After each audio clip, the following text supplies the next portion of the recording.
I'm Darrell Kempfert, and we live in Nisswa, Minnesota. Last summer, we have a circle here, and we'd walk the circle, and I'd start having to stop going, my heart's beating pretty fast, and I'm breathing hard. So Darrell has such a remarkable story, and it is one that I think is representative of so many of our patients. During the course of the summer, again, I started noticing I'm not working all that hard on the deck, but I'm breathing pretty hard again. Darrell had started feeling symptoms several months prior to when we met him. He felt that, he was just getting older and that this was something that he may have to live with. But luckily and fortunately, his team of doctors in his small hometown were able to refer him to Allina and to us. He said, Darrell, you have a murmur, a heart murmur. I said, what?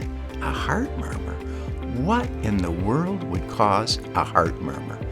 He said, well, generally, it's a defective valve. His mitral valve was leaking, and when that leaks, it goes backwards to the lungs, to the belly, to the legs. So when we think about valve disease, I always explain to patients, valves are like doors. They should completely open and completely close.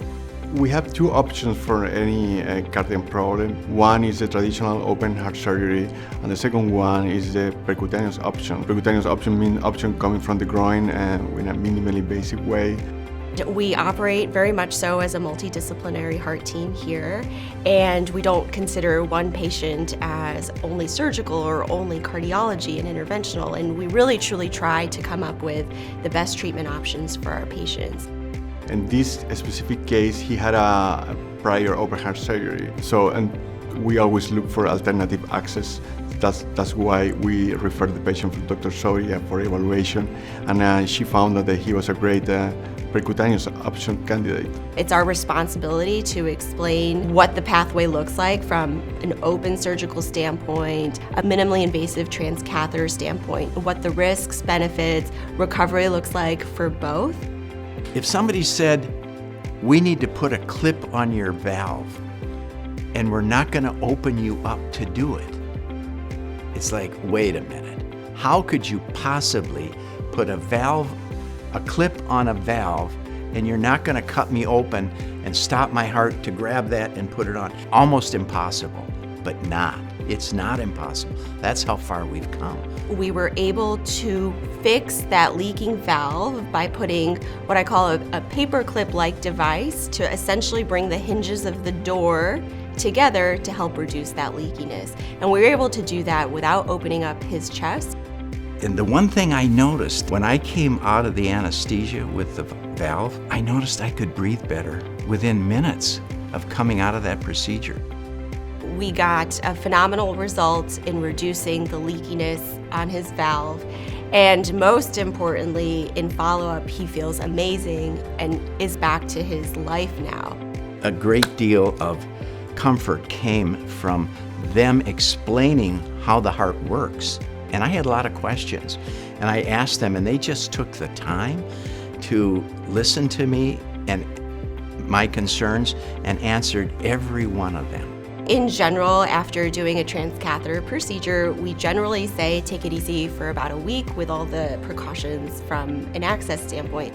Generally, patients can get back to their routine and their life, and really with the help of cardiac rehab, they really can do whatever they'd like to do from an activity standpoint. And that's really one of the best feelings as a physician, to see how quickly patients feel better.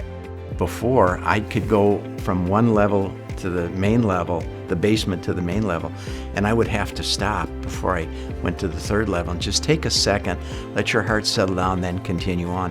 Now I can go back and forth. And usually when I get down, I do a back flip or two and land on my feet and go, hallelujah to Dr. Sodhi. His story and so many of our patients' stories, I think, exemplify how it's important to pay attention as a patient to how you're feeling, how you're doing, and being an active participant in your healthcare. And it is okay to come and get evaluated and even just understand the options. I hope that he has many, many fulfilling years to come. And I hope that we can continue to take care of patients like Darrell to get them really back to their lives and back to to what they, enjoy doing.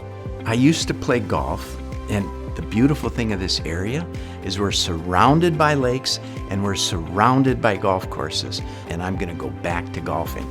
And pickleball, I think that's in the future as well. And we're going to enjoy the deck. We're going to be grilling this summer, so I'm looking forward to that.